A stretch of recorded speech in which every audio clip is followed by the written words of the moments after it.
Hey guys, thanks for tuning in to the My Career Path podcast. So today is actually the very first book review episode of the series. So this is something that I've been wanting to do for a little while, just sharing the books that I've read that have helped me in getting to the career that I have, as well as looking forward and what I'm continuing to learn. So just wanted to share my thoughts, some of the quotes that I had, and reading The Richest Man in Babylon by George S. Clason. So hope you enjoy.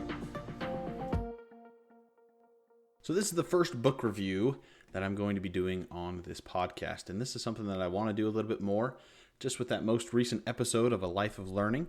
I just think it's important to, read other people's thoughts, get into other people's minds, and see what ideas and thoughts that they've had about the world and what we can learn from them, because there's only so much we can learn, and heck, learning from each other is just as important. So the book today is called The Richest Man in Babylon by George S. Clason. So the book was actually written in 1926, which makes it just under 100 years old.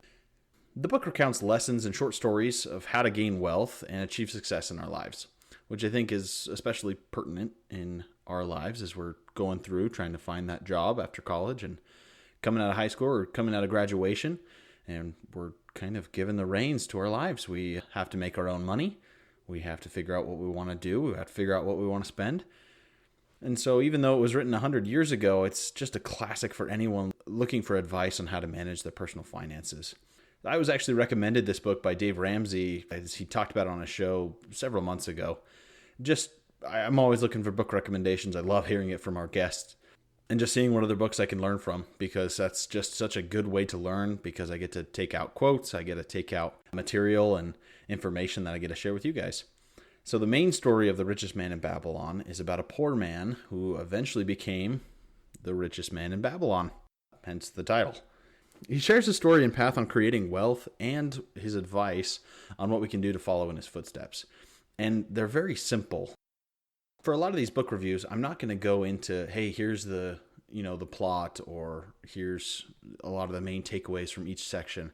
What I really want to do is just kind of share with you some of the quotes and ideas that I felt were important to share and that kind of helped me on. I'm just going to be sharing different quotes on how they pertain to finding the right career, making sure that we know what we're doing and kind of planning that out. So here are a couple of the quotes that I just kind of took from various sections of the book. The first quote: "The soul of a free man sees life as a series of problems to be solved and solves them, while the soul of a slave whines, 'What can I do? Who am I but a slave?'" And so what I really take from this quote is making sure that you have control. There are a lot of things in life that we just can't control. They're out of our hands, and sometimes things happen to us, but we can't always control what happens to us, but we can't control what we do with that. And I just think seeing the world as a series of problems, I just think that's such an interesting concept, because instead of seeing it as, woe is me, there's so many problems in my life, there's nothing I can do, seeing them as a way to be solved, or problems that need a solution and that we're the ones that can come up with the solution, I think is just so empowering. And I don't think it means that we find the right solution the first try every time. A lot of the times I think it takes multiple attempts. It takes a lot of course correction to kind of get back on track and really solve a problem. And maybe the problem is never really solved. It's kind of an ongoing thing, but we learn how to handle it to make our lives better. There's a lot of things that we can't control, but there's so much that we can.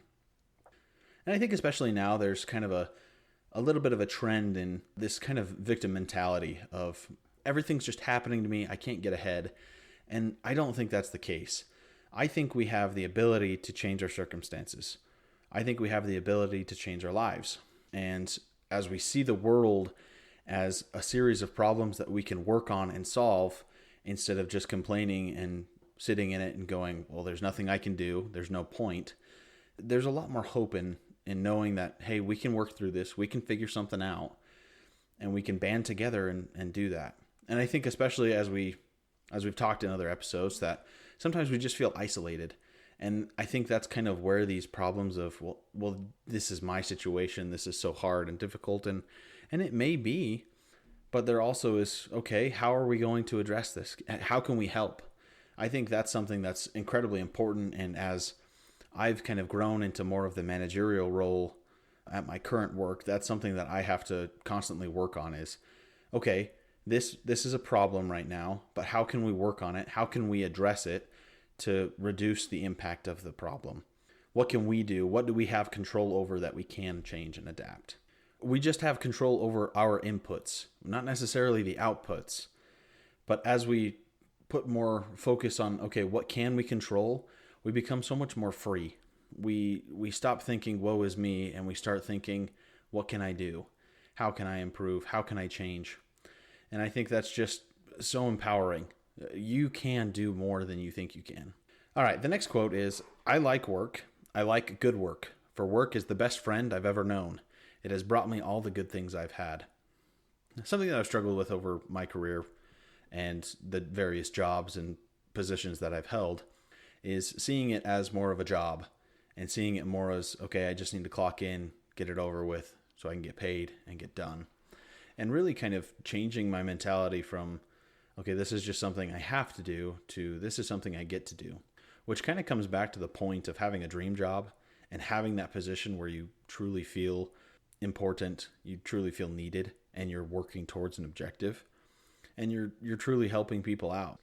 I think just changing our mentality of, well, yeah, that's my work, that's my job, that's not who I really am, but having that greater sense of purpose and drive to achieve and perform and really help each other, I think is something that we just need more of. I also just kind of look back on my life and just all the good things that I have in my life have taken work, they've taken effort. It took some planning to actually get to where I want to be, to have the family I have, to have the job I have, to have the knowledge I have. It doesn't just kind of happen. It takes effort. It takes a conscious effort to become that. And at any point, you can just decide to do that. The world is a series of problems that need to be solved. Even if you're feeling that imposter syndrome of I'm not qualified, I don't think I should be doing this, I don't know what I'm doing. What can you do to make it so you do know? What can you learn to improve? What can you do to find that job? And really kind of dialing into that. The other thing that made me like this quote was just kind of how we see each other. I think especially with social media, we only really see the good parts. I remember listening to a motivational speech or talk, and they basically showed the picture of social media of a perfectly clean table and a muffin on it with some orange juice next to it. And it's like, oh, this is just my perfect morning.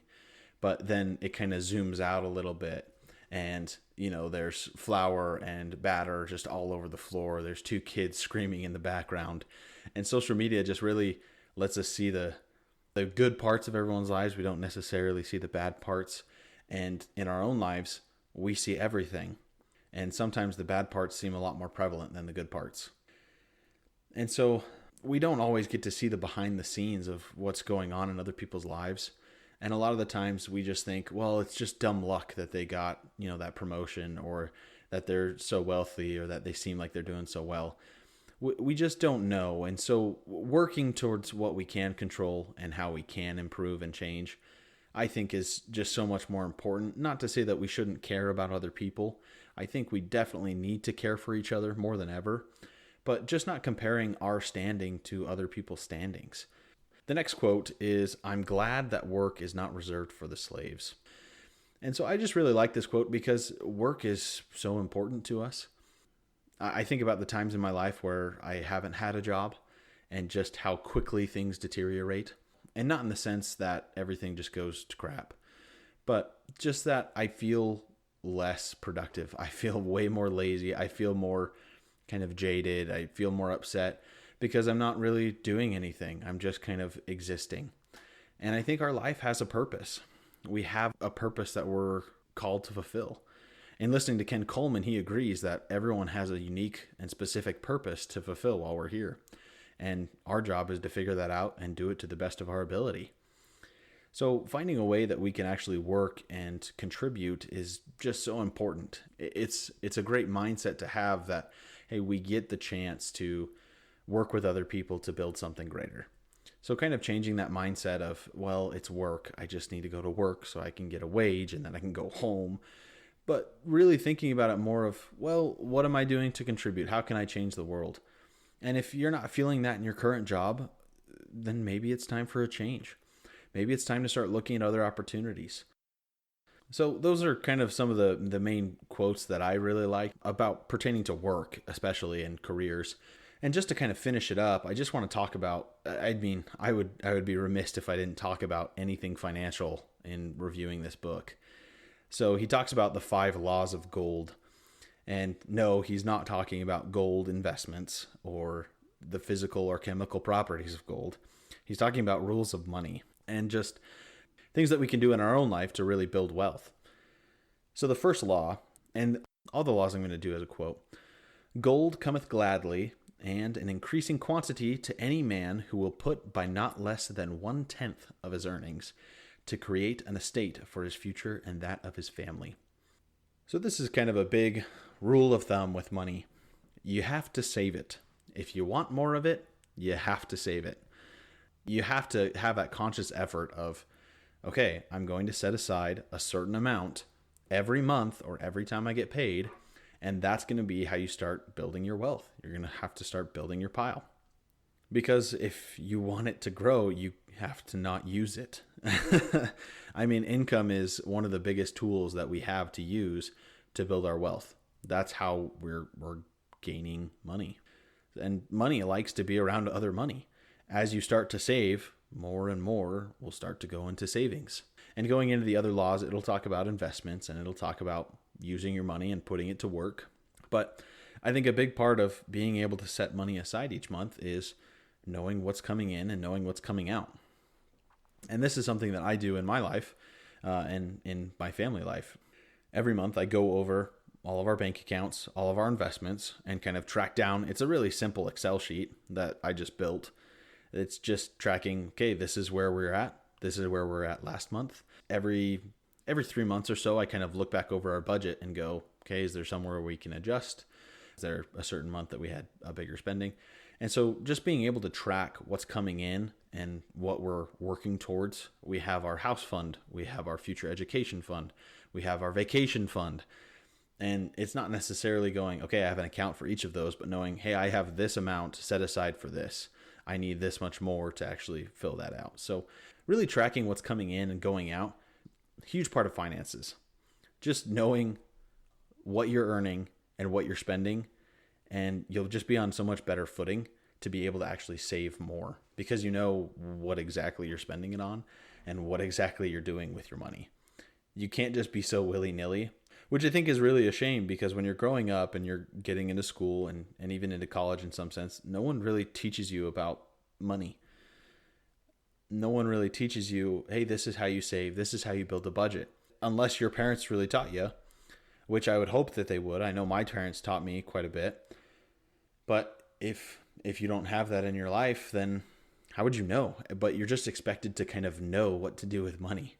You're just expected to know how to invest or how to spend money, build a budget, make sure you know what's coming in. So it definitely takes some effort to build those out, to have that financial stability and actually know what you're doing. It takes time. It takes work.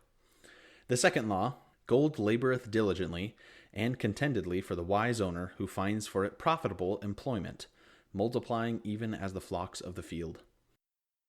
So what I really take from this quote is just knowing when to put your money to work and when to actually put it to work. But I also think it just applies to us in what we're doing for work and how we can learn and grow from that. Maybe it's time to start looking at other opportunities, doing something that we enjoy more of. To do what you love, you don't necessarily have to take a pay cut. Maybe to get out of a toxic work relationship or a toxic work environment, you have to take a little bit of a pay cut so that you can actually grow and earn more. But I don't think that in order to do what you love, you have to be paid less. I think you have a little bit more control because you control how much you learn. So putting yourself to work and earning that money on a regular basis also helps build wealth. I mean, that's a no-brainer. You have to earn money in order to make money. The other thing that I would say with that is building an emergency fund. There's something about having an emergency fund that keeps emergencies at bay. Just having that fund set aside for a car breaking down or the water heater going out or just kind of any medical emergency that kind of comes up. Just having something that you can kind of go, okay, we're going to be okay even if something crazy happens that were just unexpected. It's just a way to kind of keep yourself protected and give you a little bit of like a security blanket. And this is something that Dave Ramsey talks about as well, just having an emergency fund.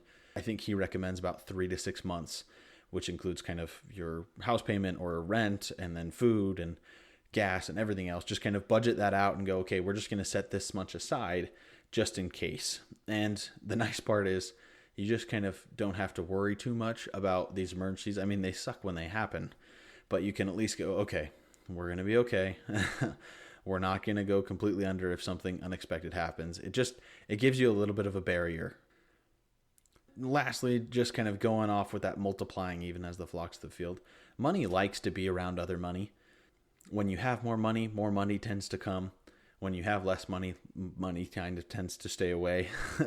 So just starting to build up, setting aside a little bit every month or every paycheck just to make sure that you can start accumulating more and more wealth. And as you do, you start to learn more of possible investments and possible growth opportunities that you can look into.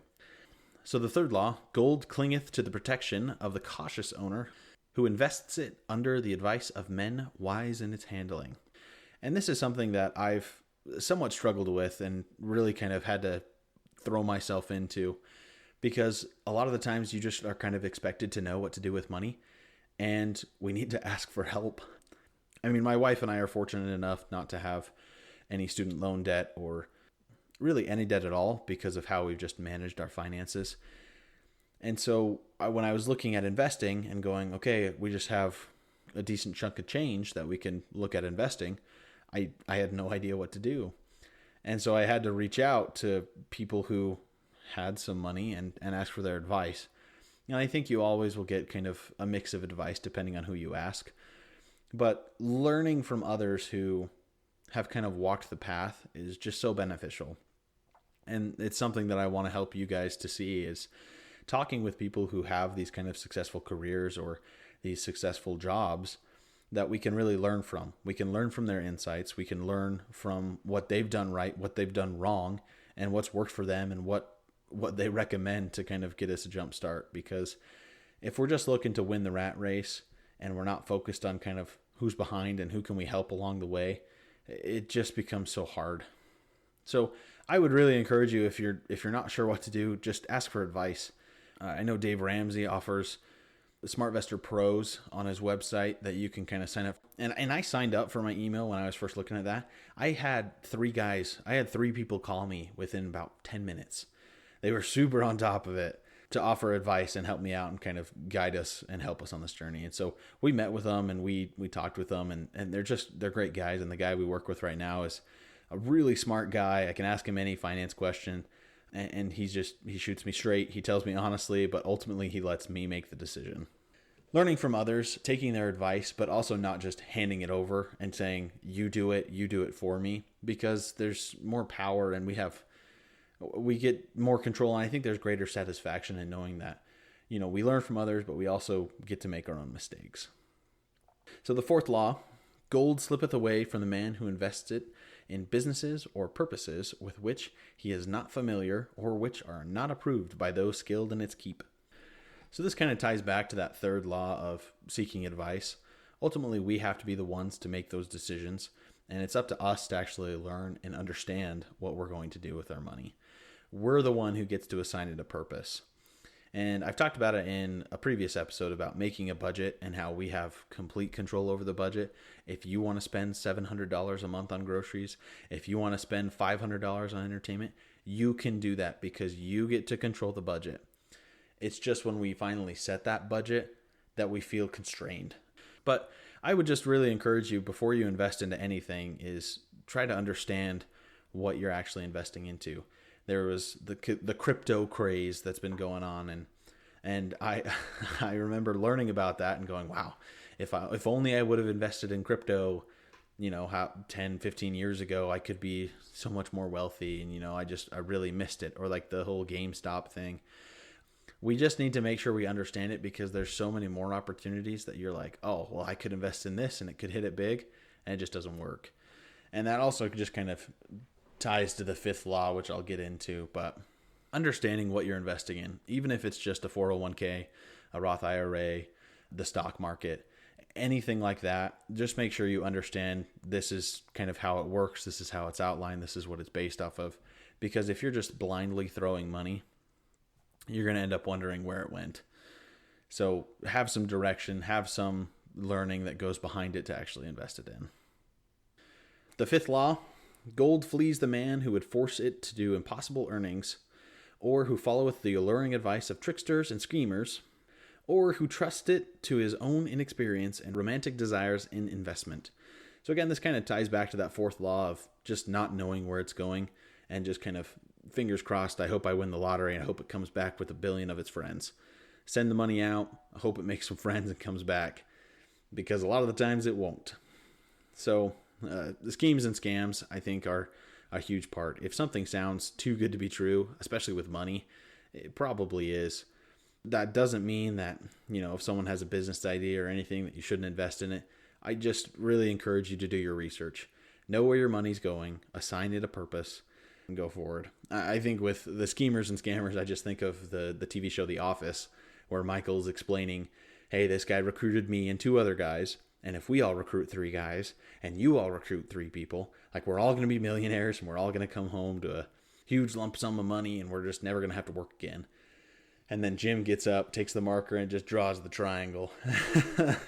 He just draws the triangle around all the people, and Mike goes, I need to go make a call. So just be wary with some of your investments and with your finances. You can take some risks, but just know how much risk you're taking and just truly understand what you're investing in. So those were kind of the key takeaways that I got from this book. I really recommend it to anyone who's looking to build wealth, to just improve their financial standing, as well as just looking at work in a different light, seeing it as an opportunity to grow and to better the world in some way, as opposed to just, I just clock in, I clock out, I get my paycheck, I go home, and then I just repeat for on and on and on and on, and then it never ends. So I just really recommend it. There's going to be more book reviews out here to come. Let me know your thoughts. If you guys have read the book, let me know what quotes and stuff stuck out to you, what you liked or what you didn't like. I'd love to hear it in the comments. I'd love to hear it on social media. Maybe we could start up a discussion and we'll just go from there. So thanks for tuning in. I hope you guys enjoyed this book review. I hope we're going to be able to do more in the coming future. Let me know what books you want to hear from, what books you guys would recommend, and I hope you guys have a great rest of your day.